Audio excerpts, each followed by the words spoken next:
Good morning guys! Luto tayo ng pancit canton. Dahil lip gising, lip kain ng almusal. Ayan guys. Tanggalin na natin siya. Pakuluan natin. Ito po yung sauce niya. Kaya lip na kami nagising guys. Lip na rin kasi kami naka-oil kahapon sa galaan. Ako, anong oras na nga rin ako nakatulog? Alas 2:30, alas 3. Grabe. Sinulit namin ang aming risdy guys. Dahil work na naman bukas. Ngayon naman, pahinga lang sa bahay.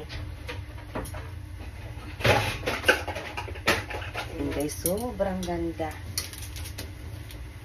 Mapapawaw ka talaga sa ganda. Enjoy ang gala ko kahapon buong araw. Grabe. Sulit na sulit ang oras guys. Sa gala ko kahapon. Ayan guys.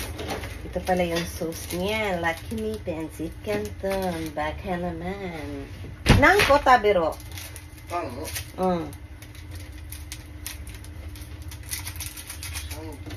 Sangko.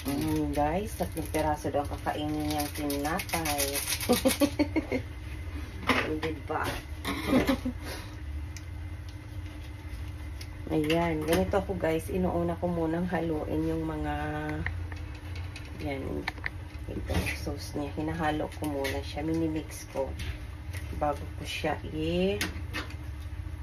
ilagay yung min. Hinahalo ko muna dito. Para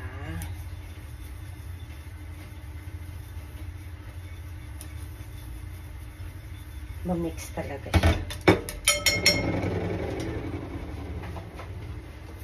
Huwag masyadong lata para yummy siya guys. Ay, 3 piraso daw ang kainin ng aking hubby. Kasi sa akin 2 lang. Yung hubby ko naman 3 daw. Ayan guys. Ito naman kasi talaga ang almusal ko kada umaga. Yun nga lang pa guys. Wait lang. Hindi natin pwedeng ipakita yan. Pukaka siya para madali siyang mapasukan ng pancit canton. Hindi ito luto na ito mga guys. Ito na yan. Try natin. Okay na to. Tanggalin muna natin yun ito guys para dingid mo konti lang ang sauce niya kaya more ano siya. Ayan guys, ihalo natin. Ganyan lang guys kasi hindi magluto ng pancit canton. O diba?